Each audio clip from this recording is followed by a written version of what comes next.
Last பார்ட்ல பக்கத்து kingdom சேர்ந்த சிலர் அரசரோட பர்த்டே பார்ட்டிக்கு வந்துட்டு அவர்கிட்ட நம்ம ஒரு காம்படிஷன் வச்சுக்கலாம் சொல்லிட்டு வம்பு பண்ணிட்டு இருக்காங்க. இந்த விஷயம் நம்மளோட ஹீரோயினுக்கு தெரிய 2 பேருமே வந்து அரசரை பார்க்கறதுக்காக கிளம்புறாங்க. அங்க போய் பார்த்தா அரசரோட பொண்ணு நிக்க வச்சுட்டு ஒரு விடுகதை கேட்டுட்டு இருக்காங்க. இந்த விடுகதைக்கு மட்டும் நீங்க ஆன்சர் பண்ணிட்டீங்கன்னு வச்சுக்கோங்களேன், உங்க நாட்டுல இருக்க எல்லாருமே திறமையானவங்க நாங்க ஒத்துக்கிறோம். ஒருவேளை நீங்க தோத்துட்டீங்க அப்படின்னா உங்க நாட்டுல இருக்கக்கூடிய நார்த் சைடை நாங்க எடுத்துக்குவோம் அப்படின்னு சொல்லிட்டு பெட் கட்ட இளவரசிக்கும் அதுக்கான பதில் சுத்தமா தெரியல. அரசரும் அங்க இருக்கக்கூடிய எல்லாத்தையும் பார்த்துட்டு இங்க பாருங்க, இது நம்ம நாட்டுக்கே வந்து ஒரு பெரிய சோதனை மாதிரி, யாருக்காவது ஒருத்தவங்களுக்கு பதில் தெரிஞ்சா சொல்லுங்க, அப்படி சொல்றவங்களுக்கு நீங்க என்ன பரிசு கேட்டாலும் நான் கொடுக்கறதுக்கு தயாரா இருக்கேன்னு சொல்ல நம்ம ஹீரோயினோட அப்பாவோ தன் 2வது பொண்ணை பார்த்துட்டு ஏமா உனக்கு ஏதாவது பதில் தெரிஞ்சா சொல்லேன் அப்படின்னு சொல்ல அவளோ அப்பா இது ஏதோ வந்து வேற சென்டென்ஸ்க்கான க்ளூ மாதிரி தெரியுது, அதனால எனக்கு சரியா பதில் தெரியலையே அப்படின்னு சொல்லிட்டு இருக்க அங்க இருக்கக்கூடிய பக்கத்து நாட்டை சேர்ந்த அரசரோ இதுக்கான பதில் உங்களுக்கு தெரியலையா என்ன, கிட்டத்தட்ட நான் 5 வயசா இருக்கும் போது இதுக்கான பதில் எனக்கு தெரியுமா அப்படின்னு சொல்லி சிரிச்சிட்டு இருக்க அரசரோ டென்ஷன் ஆயிராரு. பக்கத்துல நின்றுட்டு இருக்க நம்மளோட ராணி வந்து அவரை சமாதானப்படுத்திட்டு இருக்க சரிப்பா இந்த ரவுண்ட்ல நீங்க தோத்துட்டீங்க அப்படின்னு ஒத்துக்கிறீங்களா அப்படின்னு சொல்லி கேட்க பின்னாடி இருந்து கொஞ்சம் போறீங்க அப்படின்னு ஒரு பதில் வருது. பின்னாடி திரும்பி பார்த்தா நம்மளோட ஹீரோயினும் என்ட்ரி ஆக நம்ம ஹீரோயினும் இந்த கொஸ்டினுக்கான ஆன்சர் ரொம்ப ஈஸி அப்படின்னு சொல்லிட்டு இதுக்கான பதில் எனக்கு 3 வயசுலயே தெரியுமா அப்படின்னு சொல்ல பக்கத்து நாட்டு அரசரோ நம்மளோட அரசரை பார்த்துட்டு இங்க பாருங்க இந்த மாதிரி சில்லு வண்டு பேச்செல்லாம் கேட்டுட்டு வந்து என் கூட பெட் கட்டிட்டு இருக்க கூடாது தெரியுமா அப்படின்னு சொல்ல பக்கத்துல நின்றுட்டு இருக்க நம்மளோட இளவரசர் நம்ம ஹீரோயினை பார்த்துட்டு நிஜமாவே உனக்கு ஆன்சர் தெரியுமா அப்படின்னு சொல்லி கேட்டுட்டு இருக்காரு. அவ்வளோ எதுக்காக இந்த மாதிரி வந்து சந்தேகமா பாக்குறீங்க அப்படின்னு சொல்லிட்டு அதுக்கான பதில சொல்ல எல்லாரும் ஆச்சரியத்துல அப்படியே வாயை பழந்துடுறாங்க. அது மட்டும் இல்லாம அந்த அரசவையில் இருக்கக்கூடியவங்களோ யாரு இந்த பொண்ணு, நம்ம இளவரசர் மெங்களோட சைட்ல நின்றுட்டு இருக்காளே, அவளோட ஹேர் ஸ்டைலை பார்க்கும் போது நிச்சயமா கல்யாணம் ஆன பொண்ணு மாதிரி தான் தெரியுது அப்படின்னு சொல்லி பேசிட்டு இருக்க நம்மளோட பிரைம் மினிஸ்டர் இருக்கார் இல்லையா, தான் 2வது பொண்ணை பார்த்துட்டு யாருமா இந்த பொண்ணு அப்படின்னு சொல்லி கேட்க அவளும் இவதான் உங்களோட பொண்ணு குண்டு பொண்ணு அப்படின்னு சொல்ல இது என்னோட பொண்ணா, அதாவது உன்னோட அக்காவா அப்படின்னு சொல்லி ஷாக்காய் போய் நின்றுட்டு இருக்காரு. இப்ப நம்ம அரசரோ வந்து பாத்தியா எங்க நாட்டுக்குள்ளேயும் எவ்வளவு டேலண்டான பர்சன்ஸ்லாம் இருக்காங்க அப்படின்னு சொல்லி பெருமையா பேச நம்மளோட ஹீரோயினோ சரிப்பா இதோட முடிச்சுக்கலாம் அப்படின்னு சொல்ல பக்கத்து நாட்டு அரசரோ வந்து இல்ல இது ஏதாவது கோஇன்சிடென்டா கூட இருக்கலாம், அதனால மறுபடியும் நான் கொஸ்டின் கேட்பேன்னு சொல்ல நம்மளோட ஹீரோயினும் டென்ஷன் ஆயிட்டு கொஸ்டின் கேட்டாச்சு ஆன்சர் பண்ணிட்டேன், திரும்ப என்ன கொஸ்டின் கேட்டுட்டு சரி ஒன்று பண்ணலாம், நான் கொஸ்டின் கேட்குறேன் இந்த தடவை நீங்கள் ஆன்சர் பண்ணுங்க, சப்போஸ் வந்து தப்பு பண்ணீங்கன்னு வச்சுக்கோங்களேன் உங்கள் சிட்டியில் ஒரு பகுதியை வந்து எங்களுக்கு கொடுத்துடணும் புரியுதுன்னு சொல்ல அவரும் சரி நான் ஒத்துக்கிறேன் அப்படின்றாரு. நம்ம ஹீரோயினும் ஸ்கூலில் படித்த போயத்தோட 2 லைனை பாடிட்டு அடுத்த 2 லைனை எங்க சொல்லுங்க பார்ப்போம் அப்படின்னு சொல்ல அங்கே இருக்க எல்லாரும் திரு முழிச்சிட்டு இருக்காங்க. நம்மளோட கிரவுன் பிரின்ஸோ இந்த இளவரசி வெயிட்டை குறைச்ச உடனே ரொம்ப புத்திசாலியா மாறிட்டாலே அப்படின்னு சொல்லி தனக்குள்ள சிரிச்சிட்டு இருக்க பக்கத்து நாட்டு அரசரோ பக்கத்துல நின்றுட்டு இருக்க தன்னோட அசிஸ்டண்ட்டை கூப்பிட்டு என்னடா இது போய மாதிரி இருக்கு ஒண்ணுமே புரியலையே அப்படின்னு சொல்லி கேட்க அவரும் ஆமா அரசே ரொம்ப சிக்கலா இருக்கு ஒண்ணுமே புரியலையே அப்படின்னு சொல்லி கேட்டுட்டு இருக்க நம்மளோட ஹீரோயினும் வந்து சிரிச்சிட்டு இருக்கா. அவங்களும் வந்து சரி நாங்க தோத்துட்டோம் எங்க சிட்டியோட ஒரு பகுதியை உங்களுக்கே கொடுத்துடுறோம் அப்படின்னு சொல்ல நம்மளோட ஹீரோயினும் அதுக்கான ஆன்சரை சொல்ல இப்ப அங்க இருக்கக்கூடிய எல்லாருமே அவளை ஆச்சரியமா பார்த்துட்டு இருக்காங்க. அரசரும் சந்தோஷமாயி போய் ஆஹா எப்படி ஒரு போயம் பாத்தியா, சரிப்பா இதோட நான் அது கன்வின்ஸ் ஆகுறியா அப்படின்னு சொல்லி கேட்டா பக்கத்து நாட்டு அரசரும் அதுல முடியவே முடியாது நான் கன்வின்ஸே ஆக மாட்டேன் அப்படின்னு சொல்லிட்டு நின்றுட்டு இருக்காரு. ஏதோ உங்க நாட்டை சேர்ந்த ஒரு பொண்ணு வந்து ஒரு ஆன்சர் பண்ணிருச்சு அப்படின்றதுக்காண்டி ரொம்பலாம் ஆடக்கூடாது, இசையில எங்களை அடிச்சுக்கிறதுக்கு யாருமே கிடையாது தெரியுமா அப்படின்னு சொல்லிட்டு அவர் பொண்ணை வர சொல்ல வரவுல வந்து ஒரு இன்ஸ்ட்ருமெண்ட் எடுத்து வாசிக்க ஆரம்பிச்சிடுறா. இதை கேட்டுட்டு அங்க இருக்கக்கூடிய எல்லாரும் வந்து அந்த இசையில மயங்கி போய் நிக்க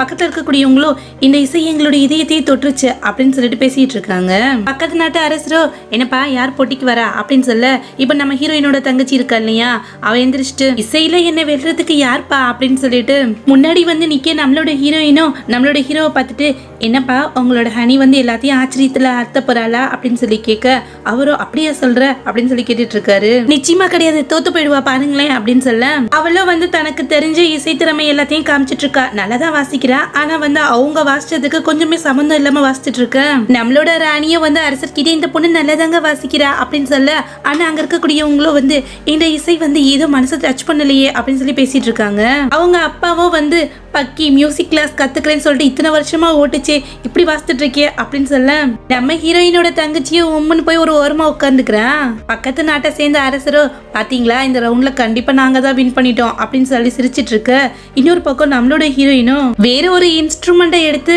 வாசிக்க ஆரம்பிக்கிறா. இதை பார்த்து எல்லாருமே ஆச்சரியத்துல யாருடா இந்த பொண்ணு அப்படின்னு சொல்லி அந்த சபையில இருக்கக்கூடியவங்க மறுபடியும் இந்த இசை அப்படியே வந்து ரொம்ப பிளசண்டா இருக்கு அப்படின்னு சொல்லிட்டு ஆஹா ஓவன் புகழ்ந்து பேசிட்டு இருக்கானுங்க. நம்ம ஹீரோயினோட தங்கச்சியோ இது எப்படி சாத்தியமாகும், இவ்வளோ வந்து டோட்டல் வேஸ்டா இருந்தா ஆனா இப்ப என்னன்னா இப்படி அஸ்திட்டு இருக்காளே அப்படின்னு சொல்லி கோவமா பார்த்துட்டு இருக்க. நம்ம ஹீரோயினும் என்னப்பா இது போதுமா, ஏற்கனவே 2 சிட்டியை வந்து தோத்துட்டீங்க, இப்படியே போச்சுன்னா மொத்த நாட்டை எழுதி கொடுத்துட்டு போக வேண்டியதுதான் அப்படின்னு சொல்லிட்டு கிட்டக்க வர, அந்த நாட்டை அரசரோ வந்து ஒரு பஸ்ஸில் மாதிரி இருக்கு, அதை எடுத்து காமிச்சிட்டு இங்க பாத்தியா இது ஒண்ணு விளையாட்டு பொம்மை கிடையாது, கிட்டத்தட்ட பல வருஷமா வந்து இதை செஞ்சிருக்கோம், இதை மட்டும் நீ ஓபன் பண்ணி காமிச்சிட்டேன்னு வச்சுக்கோமே, நான் ஒத்துக்கிறேன் இந்த நாட்டில் இருக்கக்கூடிய எல்லாருமே புத்திசாலிங்க தான் அப்படின்னு சொல்லிட்டு உங்ககிட்ட சரணடைஞ்சிரும் அப்படின்னு சொல்ல, மறுபடியும் அந்த சபையில இருக்கக்கூடியவங்க வந்து இவ்வளவு நேரம் இந்த பொண்ணு ஜெயிச்சிருந்திருக்கலாம், ஆனா கண்டிப்பா இதுல வந்து தோத்துருவா, ஜெயிக்கவே முடியாது அப்படின்னு சொல்ல, அங்க இருக்கக்கூடியவங்களோ நீங்க இந்த போட்டியில இருந்து பின்வாங்கிடுங்க அப்படின்னு சொல்ல, அது மட்டும் இல்லாம நம்ம ஹீரோயினோட தங்கச்சியும் பேசாம நீ பின்வாங்கிடு அப்படின்னு சொல்லி கத்திட்டு இருக்கா. இதை பார்த்துட்டு நம்மளோட ஹீரோயினும் சிரிச்சிட்டு இருக்க. அங்க இருக்கக்கூடியவங்க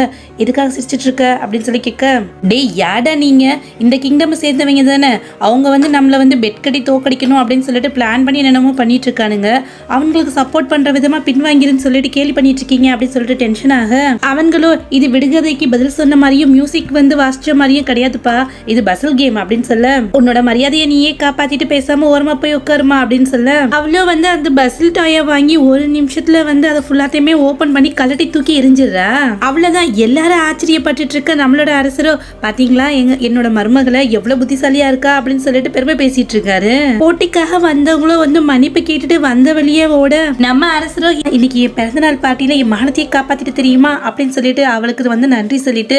அப்புறம் பிரைம் மினிஸ்டரை பார்த்துட்டு உங்க பொண்ணு ரொம்ப புத்திசாலி அப்படின்னு சொல்ல, அவரா ஆமாமா என் பொண்ணு தானே ரொம்ப புத்திசாலி அப்படின்னு சொல்லிட்டு நன்றி சொல்லிட்டு இருக்காரு. அரசரும் வந்து உனக்கு ஏதாவது பரிசு தரணும்னு நினைக்கிறேன், என்னமா வேணும் அப்படின்னு சொல்லி கேட்க, நம்மளோட ஹீரோயினுக்கோ பணம் அப்படின்னா ரொம்ப பிடிக்கும், ஏன்னா இந்த காலகட்டத்தில் வாழணும்னா பணம் தேவை, அதனால வந்து அதை நிறைய சம்பாதிக்கணும்னு ஆசைப்படுவா. இப்போ அரசரை பார்த்துட்டு எனக்கு 100 ஏக்கருக்கு நிலம் வேணும், 10,000 கிலோ தங்கம் வேணும் அப்படின்னு சொல்ல, பக்கத்தில் இருக்கக்கூடிய இளவரசரோ